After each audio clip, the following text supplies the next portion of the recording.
Macaulay बोल रहा है 2 फरवरी 1835 को हाउस ऑफ कॉमन्स में कि भारत के 7,32,000 गांवों में कोई भी ऐसा गांव नहीं है जहां पर गुरुकुल ना हो। इसका अर्थ क्या है? हर गांव में एक गुरुकुल है। फिर उसको पूछा गया इस गुरुकुल में क्या होता है, तो उन्होंने कहा पढ़ते हैं। तो कितने विद्यार्थी हैं? तो उसने कहा सबसे बड़ा गुरुकुल मैंने देखा है वो 20,000 विद्यार्थियों का है, और जो सबसे छोटा गुरुकुल मैंने देखा है वो 200 विद्यार्थियों का है। माने जो गुरुकुलों के बड़े होने का अंदाजा हम लगाना चाहें तो 200 विद्यार्थियों से लेकर 20,000 विद्यार्थियों तक के गुरुकुल इस देश में चलते हैं 1835 के आसपास। फिर वो पूछ रहे हैं कि ये जो 20,000 विद्यार्थियों का गुरुकुल है इसकी व्यवस्था कैसे होती है? ये तो बहुत बड़े विद्यार्थियों का समूह है, कैसे पढ़ाते हैं, व्यवस्था कैसे होता है?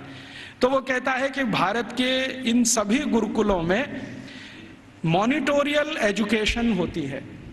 मॉनिटोरियल एजुकेशन का मतलब हम सब समझते हैं कि आचार्य ने किसी विद्यार्थी वर्ग को तैयार किया, मान लीजिए उसमें 50 विद्यार्थी। अब वो 50 विद्यार्थी अपने से नीचे वालों को पढ़ाएंगे, और वो 50 विद्यार्थियों ने जिनको पढ़ाया वो उनसे अपने नीचे वालों को पढ़ाएंगे। तो वो कहते हैं कि एक आचार्य अगर है और उसके साथ 50-60 विद्यार्थियों का समूह है जिनको वो नियमित रूप से पढ़ाते हैं, तो वो 20,000 विद्यार्थियों का गुरुकुल आराम से संभालते हैं। और उसने परिभाषा दिया है कि जो आचार्य 20,000 विद्यार्थियों के गुरुकुल को संभालते हैं उनको भारत में कुलपति कहा जाता है। कुलपति माने 20,000 विद्यार्थियों के समूह की शिक्षा व्यवस्था करवाने वाला व्यक्ति, उसको कुलपति कहा जाता है। फिर उसको पूछा गया है कि ये जो गुरुकुल चलते हैं इनमें विद्यार्थी हैं वो किस वर्ग के हैं? तो वो कहता है कि भारत के नागरिक 4 वर्णों की बात करते हैं, ब्राह्मण, क्षत्रिय, वैश्य और शूद्र। तो वो कहता है कि ये सभी विद्यार्थी इन समूहों में से आते हैं। तो एक अंग्रेज उसको पूछ रहा है कि हमने तो कभी सुना था कि भारत में ज्यादा शिक्षा ब्राह्मणों के लिए है। वो कहता है नहीं, दस्तावेज बताते हैं कि ब्राह्मणों के लिए भी शिक्षा है, वैश्यों के लिए भी है, क्षत्रियों के लिए भी है और शूद्रों के लिए भी है। तो फिर उसको पूछ रहे हैं कि क्या तुम परसेंटेज में ये बता सकते हो कि ब्राह्मण कितने हैं, वैश्य कितने हैं, क्षत्रिय कितने हैं, शूद्र कितने हैं? तो वो कहता है कि दक्षिण भारत के जितने गुरुकुल हैं उनमें शूद्रों की संख्या सबसे ज्यादा है, और पश्चिम भारत के जितने गुरुकुल हैं उनमें वैश्यों और ब्राह्मणों की संख्या लगभग बराबर है, और उत्तर भारत के जितने गुरुकुल हैं उनमें सबसे ज्यादा संख्या क्षत्रियों की है, और बाकी जो 3 हैं ब्राह्मण, वैश्य और शूद्र ये लगभग बराबर हैं, और मध्य भारत में लगभग सब बराबर है। तो कुछ लोग चौंक जाते हैं, वो ये कहते हैं ये कैसे संभव है कि शूद्रों की संख्या दक्षिण भारत के गुरुकुलों में सबसे ज्यादा है? तो वो कहता है शूद्रों की ही नहीं, दक्षिण भारत के गुरुकुलों में महिलाओं की संख्या, लड़कियों की संख्या भी सबसे ज्यादा है। तो वो एक उत्तर दे रहा है प्रश्न का जिसमें वो बोल रहा है कि दक्षिण भारत के गुरुकुलों में लगभग 58% लड़कियां हैं और 42% लड़के हैं। तो फिर उसको पूछा गया ये कैसे संभव हो रहा है भारत में? तो कहता है कि इट क्वाइट नेचुरल, ये स्वाभाविक है, क्योंकि दक्षिण भारत में महिलाओं की संख्या, लड़कियों की संख्या लड़कों से ज्यादा है।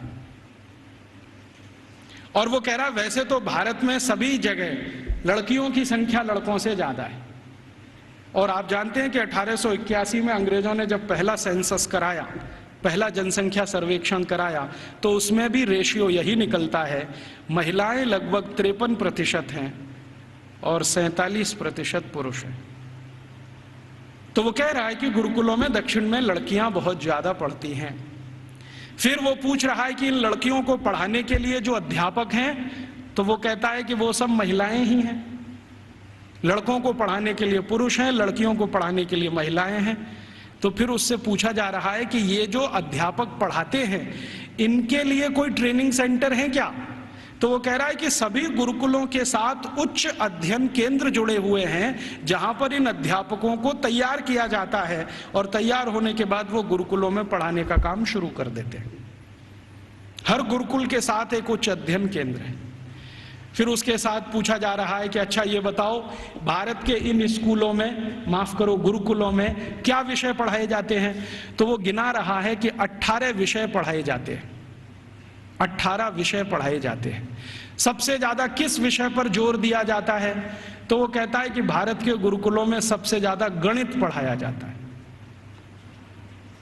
तो ये गणित कौन सा पढ़ाया जाता है? तो वो कहता है वैदिक गणित पढ़ाया जाता है।